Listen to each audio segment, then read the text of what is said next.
Israel-Iran kian memanas setelah 3 fasilitas nuklirnya diserang. Iran mengancam tutup Selat Hormuz yang berpotensi mengganggu arus perdagangan energi dunia. Bagaimana dampak penutupan dilakukan termasuk situasi geopolitik saat ini? Kita berbincang dengan pengamat hukum dan hubungan internasional Hikmahanto Juwana. Selamat malam, Pak. Selamat malam, Mas Sita. Ini lagi panas-panasnya eskalasi perang di Timur Tengah. Tampaknya membuat kita semakin khawatir ketika Amerika Serikat turun tangan dalam perang Israel dan juga Iran. Situasi Iran-Israel yang memanas ini, usai Amerika Serikat cawe-cawe dalam konflik ini, bagaimana Anda melihat situasi saat ini? Pertama adalah kita harus paham reaksi dari masyarakat dunia. Saya bisa mengelompokkan 3 kelompok. Pertama adalah yang mendukung tindakan Amerika Serikat seperti Rusia. Lalu kemudian ada tindakan reaksi yang mengecam tindakan Amerika Serikat. Di sini masuk tadi Cina, kemudian juga Rusia, dan kemudian juga ada beberapa negara lainnya. Nah, sementara Jepang ataupun Indonesia, kita tentu mengutuk agresi yang dilakukan tanpa menyebut siapa. Dan kemudian kita minta supaya terjadi deeskalasi. Nah, yang saya khawatirkan adalah negara-negara yang mengecam tindakan dari Amerika Serikat, yaitu Cina ataupun Rusia, karena apabila mereka ikut terlibat juga, maka ini akan menjadi eskalasi yang sangat luar biasa.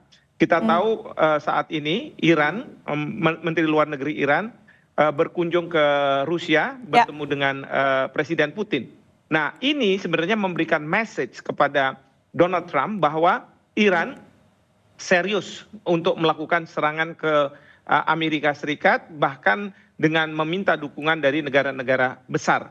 Dan ini yang akan mengkhawatirkan. Tetapi saya lihat bahwa Trump ini, sekarang ini kan kita lihat, dia sekarang mulai mundur. Dia mengatakan bahwa Trump memberikan kesempatan untuk Iran bicara secara diplomatik.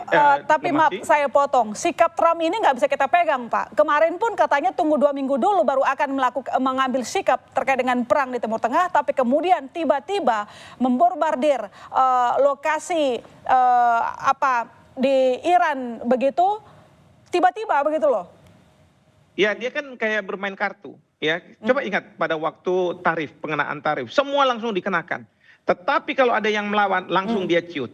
Nah, ini sekarang kita lihat bahwa Iran tidak mau dia menyerah. Bahkan yang dia lakukan adalah terus melakukan serangan ke Israel. Pasca Amerika Serikat melakukan serangan ke Iran. Dan kemudian sekarang memberikan pesan bahwa mereka pergi ke Rusia untuk menyampaikan bahwa saya tidak main-main. Nah, ini yang membuat Trump ciut. Dan yang kedua yang membuat Trump ciut adalah sama seperti waktu tarif, adalah dihajar di dalam negeri. Karena apa? Sekarang ini ada demo-demo yang dilakukan di Amerika Serikat, bahkan ada keinginan untuk melakukan impeach terhadap Donald Trump karena dia melakukan serangan ke Iran tanpa persetujuan dari Kongres. Belum lagi dia akan dihajar oleh bursa, karena bursa ini juga yang akan menentukan bagaimana arah kebijakan Trump selanjutnya. Dan yang kita lihat dari hasil pertemuan itu kemarin, Pak, dari pihak Putin mengatakan akan siap membantu rakyat Iran. Bagaimana Anda membaca ini? Akankah yang kita khawatirkan akan terjadi? Mereka juga ikut menyerang? Ya, bagi Putin sekarang itu dia memegang kartu. Dia tidak perlu berada di belakang Iran dan sungguh-sungguh melakukan bantuan militer, bahkan membantu pasukan untuk melawan Amerika Serikat. Cukup dengan kata-kata bahwa kami berada di belakang Iran, itu membuat gentar yang namanya Presiden Donald Trump. Ya, jadi inilah yang orang katakan ketika kita bermain kartu, muka poker face itu sangat-sangat penting. Ya, jadi Putin dengan gaya kerasnya, muka kerasnya, walaupun cuma dengan pernyataan, itu akan membuat gentar Trump. Apalagi kita tahu Trump itu punya respect yang sangat tinggi terhadap Presiden Putin. Nah, jadi ini mudah-mudahan yang akan bisa mendeeskalasi serangan. Tentu kalau misalnya Iran punya keinginan untuk melakukan blokade terhadap Selat Hormuz, menurut saya justru ini akan merupakan tindakan yang salah. Karena berdasarkan hukum internasional, selat yang penting untuk perdagangan internasional itu tidak boleh dihalang-halangi. Nah, memang Iran bisa mengatakan ini dalam situasi perang. Tetapi kalau Iran melakukan tindakan seperti ini akan berdampak pada pelambatan perekonomian dunia. Ya, Dan ini tapi akan menurut menaikkan Anda, harga BBM. Pak, apakah Iran tetap akan melakukannya? Karena yang kita tahu, waktu dia memproses nuklir begitu untuk kepentingan sipil, lalu kemudian dari pihak Israel ingin melakukan ataupun meminta bahwa Iran stop saja proyek itu, dia nggak mau dengar, Pak. Dia tetap laksanakan apa yang dia mau. Apakah terkait dengan penutupan Selat Hormuz pun, dia bodo amat gitu loh? Pertama ya soal nuklir, pertanyaan kita, itu kan dugaan Israel. Pertanyaannya apakah benar atau tidak?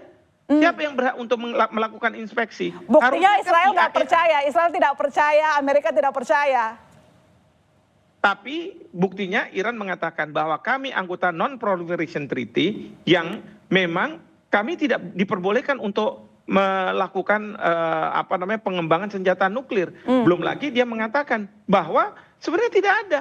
Sekarang pertanyaan saya, bagaimana dengan serangan Amerika Serikat di bawah Presiden Bush Junior ke Irak pada waktu itu katanya mencari mass weapon of destruction yang sampai hari ini tidak ditemukan.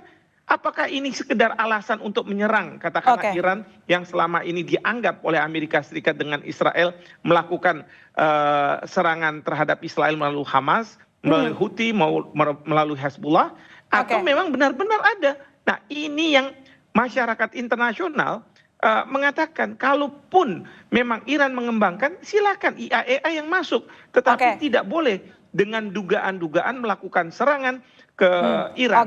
Dan itu makanya negara-negara mengatakan bahwa ini merupakan serangan yang ilegal, tidak didasarkan pada pasal 2 ayat 4 Piagam PBB. Pak, tolong dijawab pertanyaan saya yang ini terkait dengan Hormuz tadi.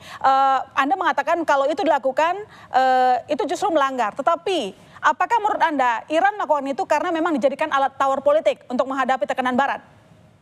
Ya, saya yakin tidak dilakukan.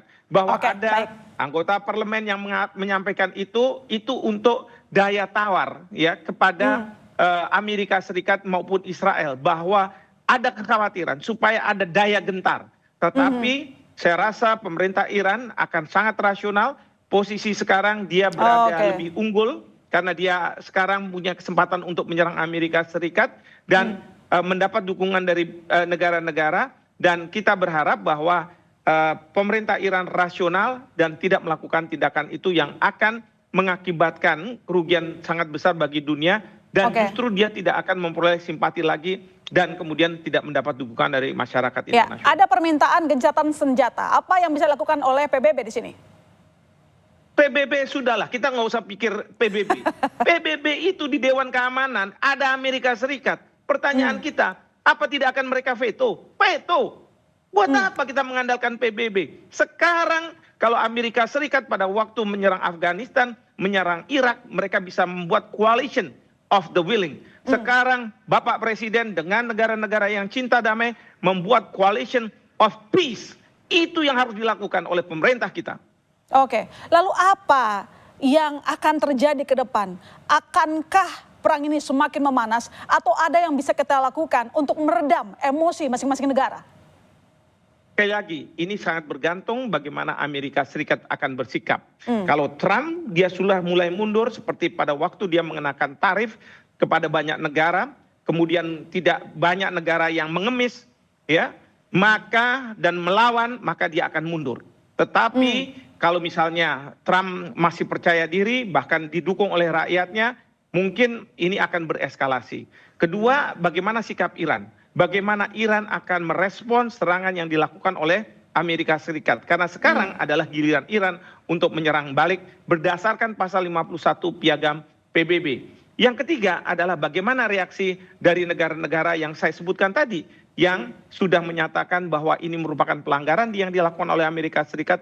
Apakah mereka akan ikut turun berhadapan dengan Amerika Serikat? Kalau memang mereka juga ikut turun, maka bukannya tidak mungkin kita akan dekat dengan perang dunia ketiga. Tetapi kalau Trump akan mundur, Iran juga tidak akan melakukan serangan yang sangat fatal.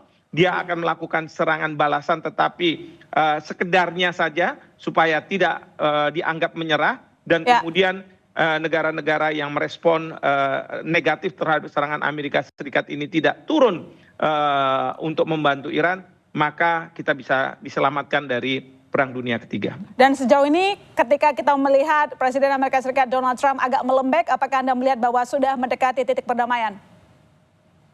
Saya belum tahu ya, tetapi kelihatannya arahnya seperti itu, dan tentu Trump harus berani menjilat lidahnya sendiri dan kemudian itu akan berdampak pada posisi Israel yang saat sekarang ini sangat bergantung pada Amerika Serikat. Apakah kemarin Amerika Serikat juga termasuk terkait dengan pergantian rezim di sana? Jawab singkat, Pak.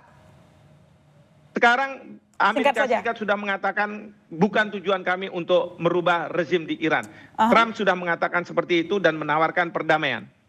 Baik, terima kasih Pak telah bergabung. Kita tentu berharap yang terbaik, jangan sampai terlalu lama perang ini berlangsung. Terima kasih Pak, selamat malam.